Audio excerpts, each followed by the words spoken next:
les dije que iba a procurar hablar de la segunda venida de Cristo lo más posible y que estos temas estarían dentro de los títulos de Maranata. Hemos visto Maranata 1, 2 y hoy veremos Maranata 3. Y para referirnos concretamente al tema, vamos a estudiar el capítulo 3 de la segunda carta de Pedro. Bueno, pues realmente la paz no ha sido la condición más común de la vida humana. Según datos históricos, pues el hombre desde tiempos ancestrales ha estado en guerra. Y ya en tiempos más modernos podemos ver que hubo unos 20 años de paz relativa entre lo que fue la Primera y la Segunda Guerra Mundial, pero no totalmente. Hubo una tensa calma y también hubo conflictos menores. Pero en realidad, pues la paz siempre ha sido alterada. Si no ha sido por guerras declaradas, sí por medio de protestas, violencia, pobreza, discriminación, injusticias, que siempre pues violentan la paz e impiden en todas partes una convivencia pacífica. Pero en todo tiempo, como dijo Jesús, oiremos de guerras y de rumores de guerras. Simplemente en los últimos 5 años, pues a nosotros nos ha tocado vivir esta inestabilidad de diversas formas. En el 2020, pues podríamos decir que destacaron 2 eventos, ¿verdad? El Reino Unido abandonó la Unión Europea y también comenzó la famosa pandemia del COVID-19, que algunos llamaron plandemia. En el 2021, pues hubo una crisis energética junto con un aumento de la inflación mundial y fenómenos climáticos extremos. En el 2022 comenzó el conflicto bélico entre Rusia y Ucrania. Y en el 2023, ¿verdad? Más concretamente el 7 de octubre, pues comenzó la invasión de Hamas a territorio israelí y todo lo que se ha desatado a raíz de este evento. Y pues de cómo las cosas, en vez de enfriarse, han estado subiendo de tono. Después de empezar a luchar contra Hamas, se metió Hezbollah, los hutíes, luego intervino Siria, y bueno, hubo un momento en que Israel estuvo enfrentado contra 7 frentes al mismo tiempo. Ya en 2024, pues China volvió a amenazar con invadir Taiwán. Y después de décadas del gobierno de la dinastía Assad en Siria, Bashar al-Assad es derrocado y exiliado a Rusia. Ya en este año, pues fuimos testigos de la muerte de Jorge Bergoglio creo. China se confirma como una potencia mundial. La inteligencia artificial se levanta con una amenaza real en todas las áreas, ¿verdad? Nosotros hemos visto todas las cosas que puede hacer y la confusión que nos da entre lo real y lo irreal.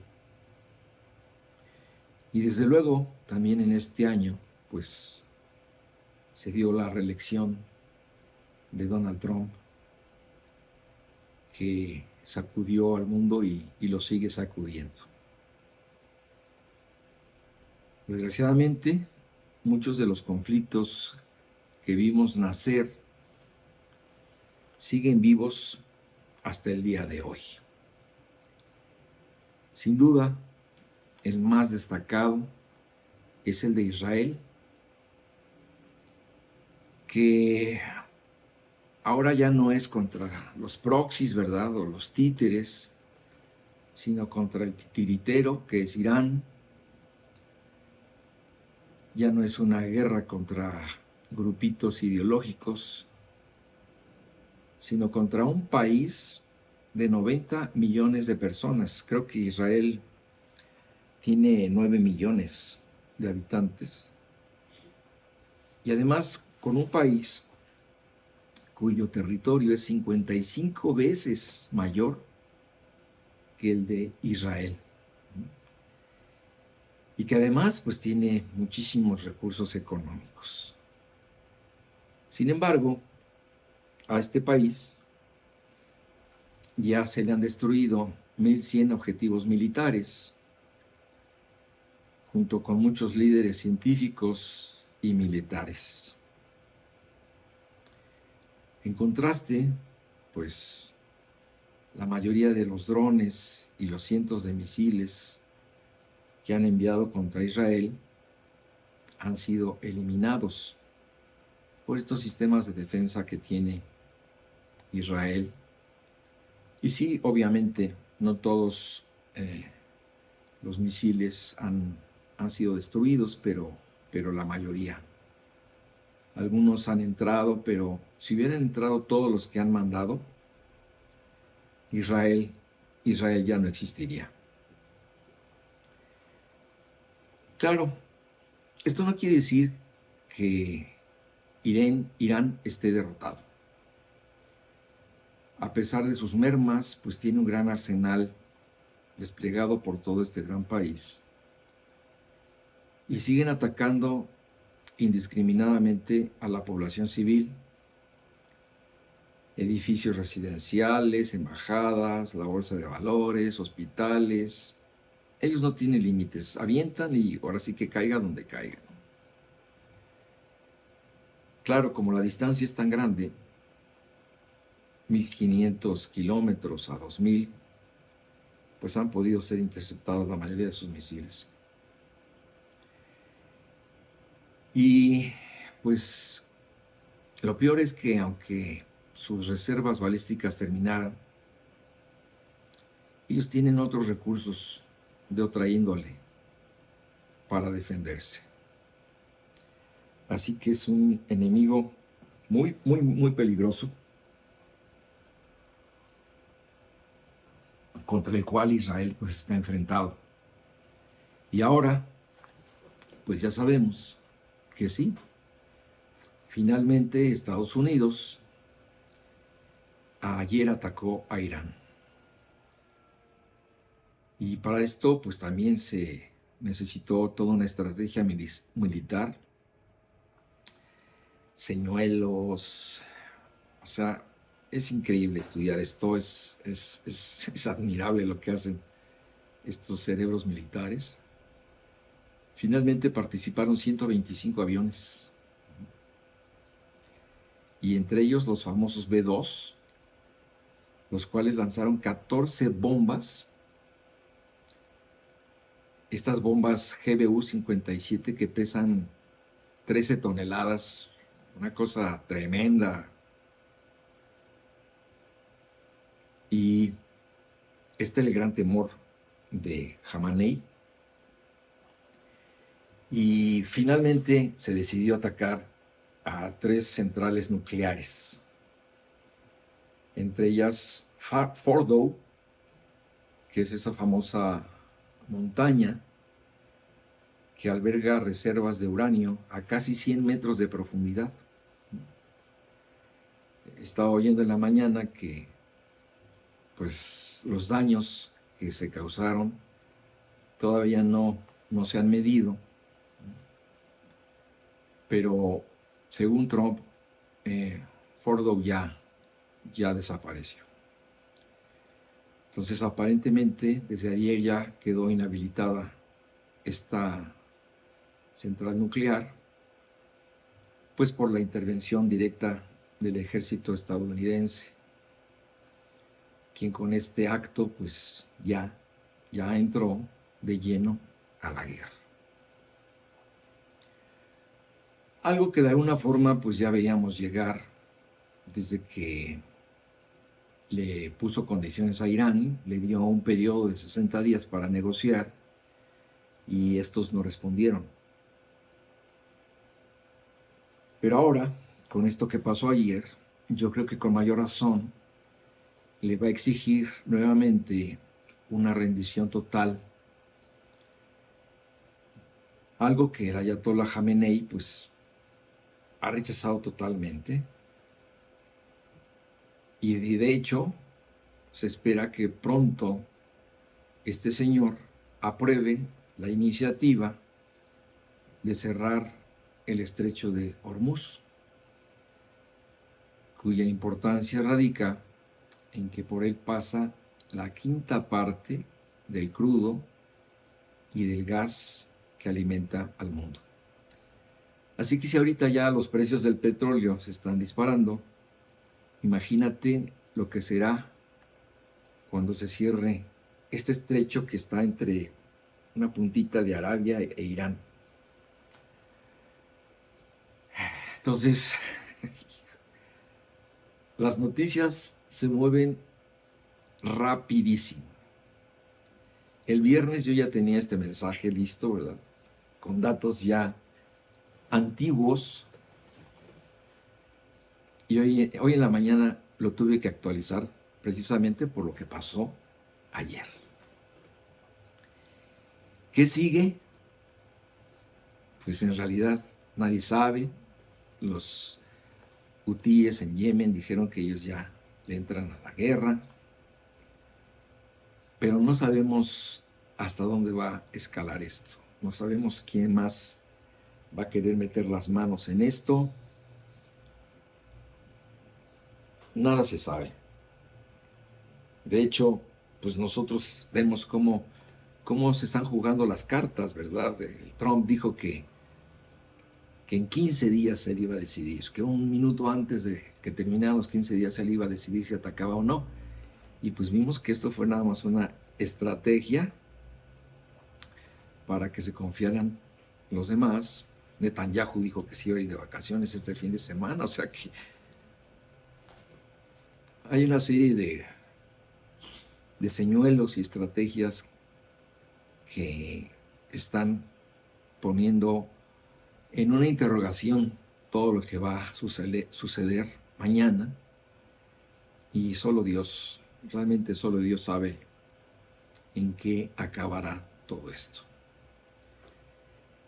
Y mira, yo quería comentarte que yo no sé cómo está conformada tu lista de oración, pero si Israel no está en ella, deberías de incluirla, ¿verdad?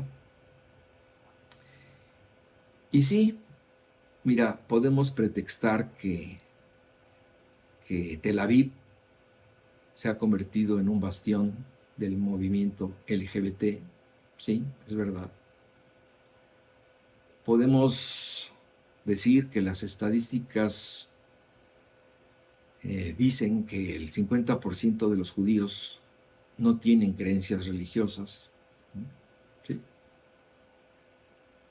Y también darnos cuenta de que no todas las decisiones que toma Israel son las mejores.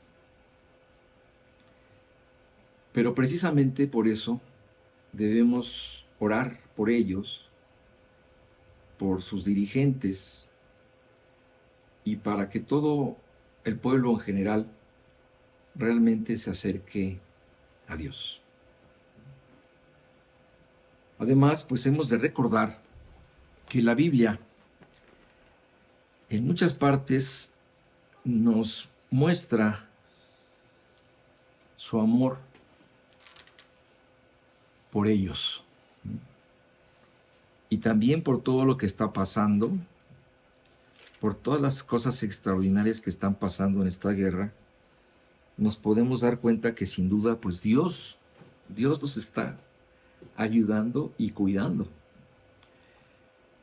Simplemente en este, ¿cómo se llama? Hospital de, ahí se me va el nombre, Sodoc o algo así, donde cayó hace unos días una bomba. Un día anterior se habían desalojado esa área, ¿no? Y pues nada más hubo heridos. Entonces, detrás de muchos de los eventos que hemos visto, nos damos cuenta que está la mano de Dios indudablemente, ¿no? ¿Por qué? Porque Dios sigue teniendo planes para este pueblo. Así que al darnos cuenta de cómo Dios en la Biblia habla de este pueblo escogido por Él, esto debe ser un motivo muy poderoso para que nosotros oremos por ellos. Dice en Isaías 31:5, dice, como las aves que vuelan, así amparará Jehová de los ejércitos a Jerusalén, amparando, librando, preservando y salvando. Este es uno de muchísimos versículos que hablan de cómo Dios ha prometido guardar y proteger a su pueblo Israel. Y pues mientras todas estas cosas están pasando en el otro lado del mundo, una pregunta sigue estando en el aire, ¿verdad? Y a nosotros, como creyentes, ¿qué nos toca hacer? Y bueno, como ya les dije, una cosa bien importante es que nos mantengamos orando. Mira, cada vez que escuchas una noticia, cada vez que oigas un comentario, un anuncio, debes poner atención, interesarte y tomar esto como un motivo de oración. Por ejemplo, hace unos días me llegó la noticia de que en Nigeria 200 cristianos habían sido ejecutados, acuchillados y quemados mientras dormían por radicales islamitas al grito de Allahu Akbar. Alá es el más grande. Así que las noticias llegan, las noticias nos llegan por todos lados. Yo creo que estamos viviendo en el tiempo de la información y de la información inmediata acerca de todas las cosas que suceden en el mundo. Así que tú no puedes alegar ignorancia. Todas las noticias llegan en forma súbita y de todas partes. Así que de esta forma, si tú tienes la disposición y oídos para oír, irás obteniendo motivos diversos para orar, comenzando desde luego por tus objetivos cercanos, ¿verdad? Que vendrían a ser tus amigos, tus familiares, tus hijos, tus hermanos, tus padres. Pero después de orar por estos objetivos cercanos, pues también tienes que orar por estos objetivos más lejanos.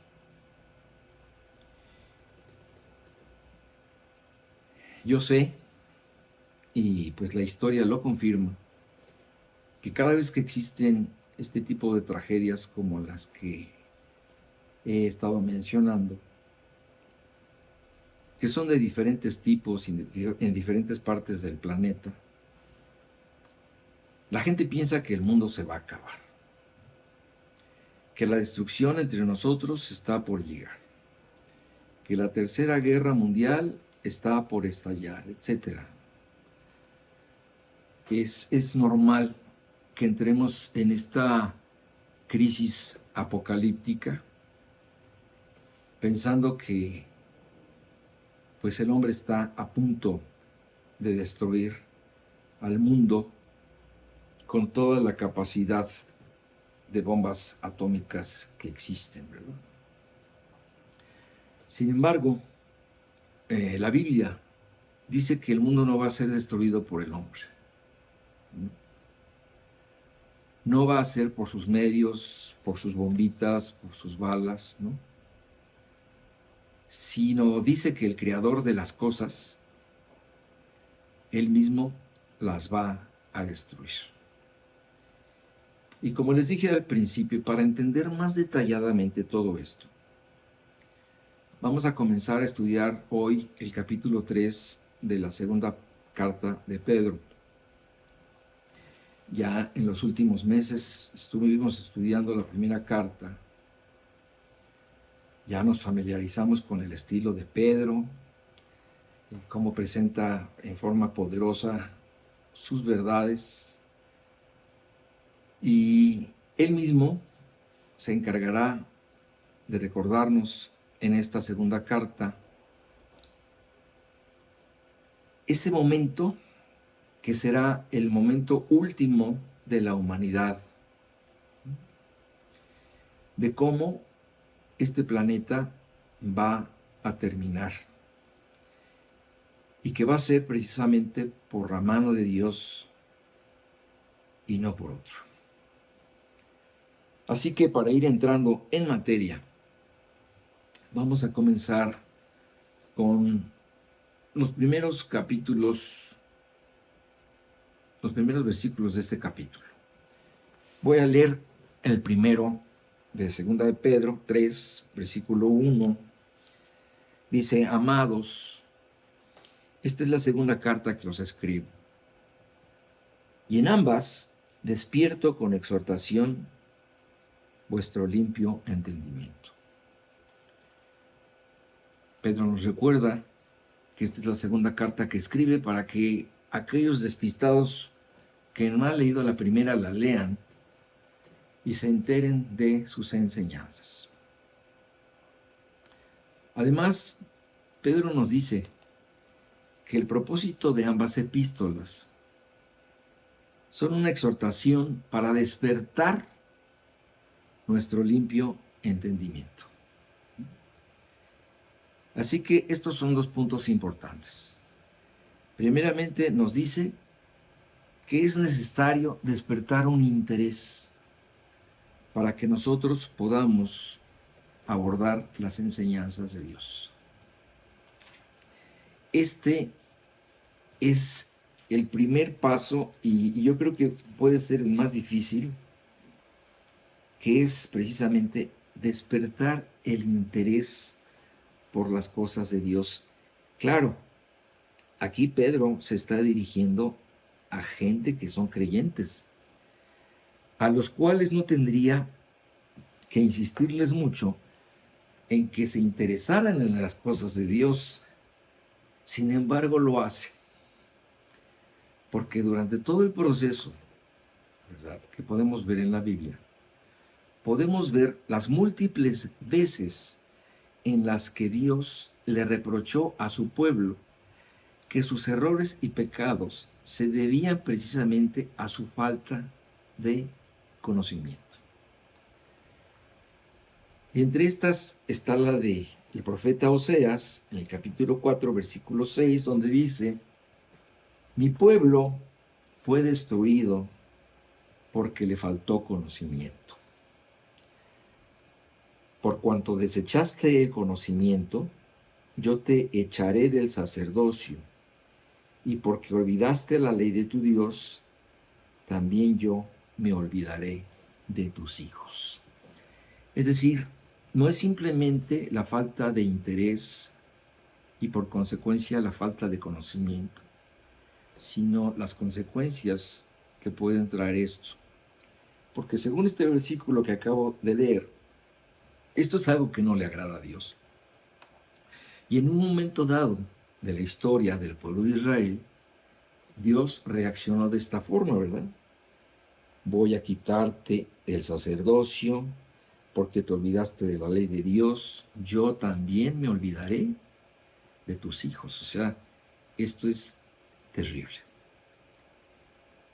Y este mensaje dado al pueblo de Israel es un mensaje para nosotros hoy en día, porque la falta de interés y por consecuencia la ignorancia de las cosas de Dios es lo que finalmente hace que los creyentes vivan y hasta mueran en la oscuridad, lo cual es algo muy grave. Porque como les dije, no es un creyente el que calienta una silla, sino aquel que realmente se involucra en las cosas de Dios. Y por desgracia, hay creyentes que la falta de interés que tuvieron en vida los acompañarán hasta la muerte. Y desgraciadamente muchos morirán en la ignorancia de muchas cosas que tenían que haber aprendido durante su vida cristiana. Ahora Pedro también nos insiste en que es necesario que lleguemos a la palabra siempre con limpieza. Y esta limpieza pues debe ser desde luego de nuestra vida personal, como también de nuestra mente. Esto es importante siempre, llegar a la Biblia, ¿verdad? Empezar a leer la Biblia, haciendo a un lado todos los atavismos, los prejuicios, la información errada que pudimos haber almacenado durante muchos años y que de alguna forma nos pudieran estorbar para recibir la clara enseñanza en una mente clara. Continúo leyendo los siguientes versículos 2 y 3. Dice Pedro, para que tengáis memoria de las palabras que antes han sido dichas por los santos profetas y del mandamiento del Señor y Salvador dado por vuestros apóstoles, sabiendo primero esto, que en los posteriores días vendrán burladores, andando según sus propias concupiscencias. La presencia y la constancia de la palabra en tu mente harán que tengas presente siempre las enseñanzas que se han ido construyendo a través del tiempo y que Dios las ha ido revelando poco a poco. En el pasado, pues por medio de los santos profetas, y después en el presente de Pedro, que también es el nuestro, las enseñanzas que han venido por los apóstoles y que nos han permitido tener el conocimiento de la obra, el mensaje y la persona de nuestro Señor y Salvador Jesucristo.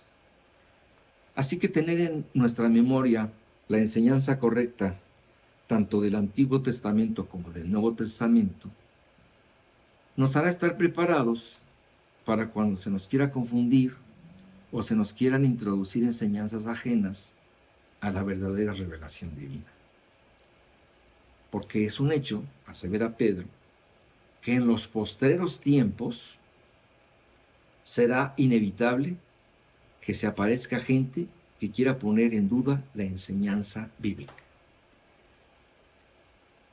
Y cuando Pedro habla de los postreros tiempos, se está refiriendo al tiempo comprendido entre la primera y la segunda venida de Cristo. A este periodo de tiempo, la Biblia le llama los postreros tiempos. Así que tanto Pedro, al escribir esta carta, como nosotros en el 2025, estamos viviendo los postreros tiempos. Así que en todo tiempo, ¿verdad? Podríamos decir que habrá gente que querrá ridiculizar y burlarse de la Biblia. Esto pues, con el fin de complacer sus deseos internos, que pueden ser de notoriedad, de placer, de reconocimiento, de dinero. En pocas palabras, para satisfacer su concupiscencia, que en otras ocasiones pues hemos definido como el apetito desordenado de placeres deshonestos. Entonces, Pedro nos dice que en la antigüedad ya existían estos pseudoprofetas que se presentaban con credenciales falsas, haciéndose pasar por apóstoles, por discípulos, diciendo que eran alguien y por lo tanto reclamaban autoridad para ser escuchados y seguidos. Así que, pues, el llamado, la alerta de Pedro, fíjense, ya en esos tiempos, y con mayor razón en los nuestros, acerca de todos estos falsos profetas y engañadores, como nos relata Lucas en Hechos 5:36, donde nos dice: porque antes de estos días se levantó Teudas, diciendo que era alguien. A este se unió un número como de 400 hombres, pero él fue muerto, y todos los que le obedecían fueron dispersados y reducidos a nada.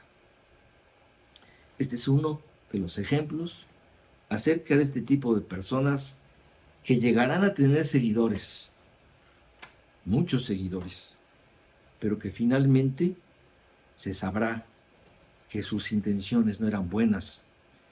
Porque, como les digo, hoy en día también existen estos personajes que igualmente exigen atención y que proclaman ser autoridad en la enseñanza,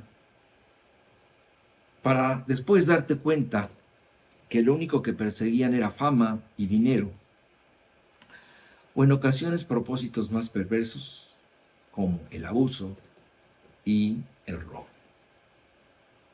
Es decir, los motivos de los antiguos engañadores siguen siendo los mismos de los actuales: alentar sus propias concupiscencias. Y pues desde luego, a estos tipos no les interesa la verdad, ni las personas, solo lo que éstas les puedan dar. Viven del engaño, porque además muchos de ellos ni siquiera conocen a Dios. Han visto en el cristianismo una oportunidad, pero ni siquiera han tenido una experiencia real de conversión. Y en el fondo, lo atractivo de su predicación y enseñanza es poner en duda todo lo que la Biblia enseña. Por lo mismo, sus seguidores también serán aquellos que tampoco estén muy seguros ni afianzados en la palabra de Dios. En pocas palabras, hay auditorio para todos. Hay personas que les gusta seguir este tipo de personas, porque igualmente dudan de lo que la Biblia enseña. Así que desde lo informal hasta lo formal, han surgido en los tiempos modernos escuelas que, bajo el pretexto de ser objetivos e imparciales, se han dedicado, según ellos, a desmitificar y aclarar las enseñanzas de la Biblia. Así surgió en el siglo XVII la escuela de la alta crítica, y luego más adelante el modernismo, el movimiento liberal, etc., cuya labor ha sido poner en duda todo. Es decir, la peligrosidad de antaño que Pedro veía nacer de no tomar en serio la palabra de Dios es el fruto actual de lo que Pedro advertía hace más de 2000 años y que se ha formalizado en nuestros días por medio de estas diferentes escuelas de pensamiento para atacar la fe de los creyentes. Y no es que la Biblia no pueda resistir la crítica, sino que se corre el riesgo de que personas que no conocen a Dios tengan el propósito de analizar un libro divino. ¿Y qué es lo que pasará? Que lo verán simplemente bajo una lupa científica, histórica y literaria. Y entonces andarán de un extremo a otro y de un error al otro. Porque aunque la Biblia es un libro históricamente correcto, arqueológicamente comprobable, y hasta cuando toca un tema científico no se equivoca, básicamente la Biblia es un libro espiritual. Y como estas personas no toman en cuenta que es un libro divino, entonces, por ejemplo, empiezan a poner en deuda que Moisés escribió la Torá, el Pentateuco, o que el libro de Daniel no lo escribió Daniel, o dudarán si el mar rojo realmente se abrió, si los cuervos alimentaron a Elías, o si en realidad Jesús convirtió el agua en vino. Yo, en lo personal, luché contra esto en mi universidad jesuita, donde esta era precisamente la forma de interpretar la Biblia, por medio de la cual, pues en resumidas cuentas, trataban de quitarle toda la riqueza y poder a la palabra de Dios, pretendiendo hacerla igual que cualquier libro de librero y hacerla ver como cualquier otro ejemplar que no te lleva a nada superior.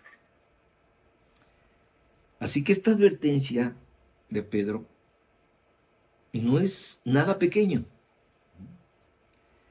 y es algo que se tenía que tomar en cuenta. Nosotros podemos ver más adelante los Gálatas ya siendo tropezados por este tipo de engañadores y burladores.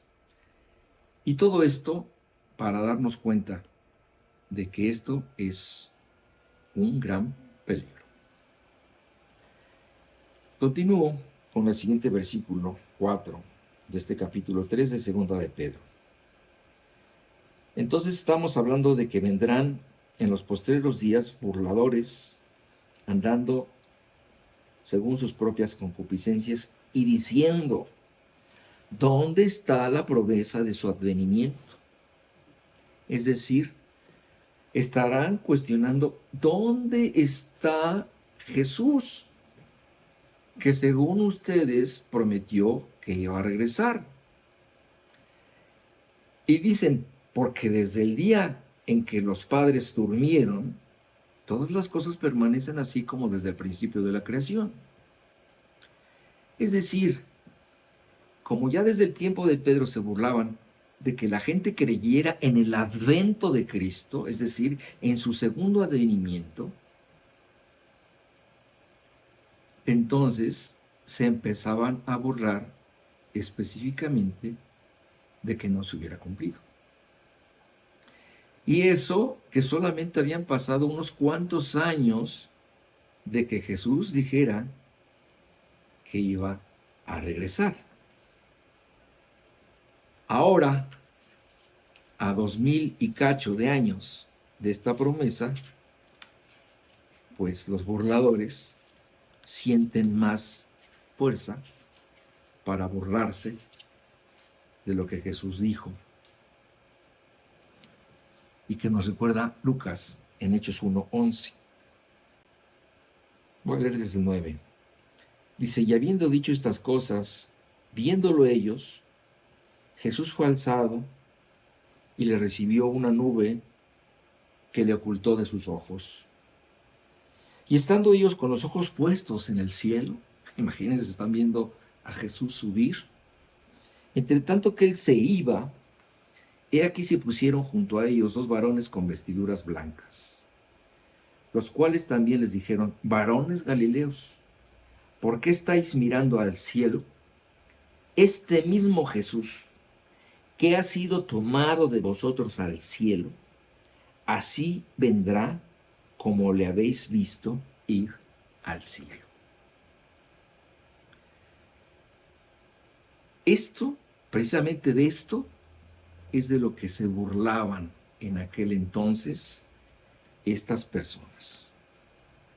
Al decirles precisamente, a ver, ¿dónde está su Jesús que dijeron que iba a regresar? Este es exactamente el tema de la burla que está resaltando aquí Pedro. Claro, nosotros vemos la actitud contraria a estos burladores de los que nos habla Pedro. La podemos ver en Pablo, el cual pensaba que él mismo sería testigo de esta segunda visita de Jesús. Ahora bien, es importante entender cuál es el trasfondo de esta burla. O sea, estos burladores se burlaban de este evento específicamente por una razón que vamos a ver ahorita.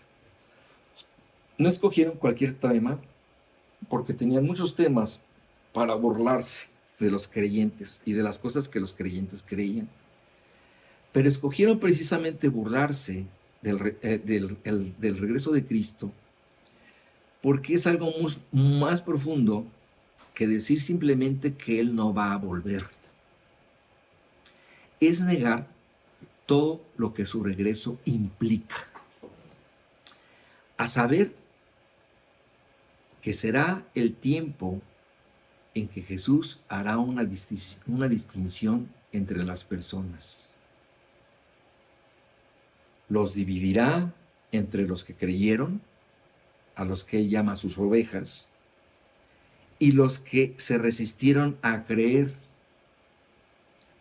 a quien Él llama cabritos. Y dice la Biblia que cuando Él venga, los separará, los primeros a la derecha para invitarlos a su reino, y los segundos a la izquierda para invitarlos a la condenación, por cuanto no recibieron el amor de la verdad para ser salvos. Así dice Mateo 25.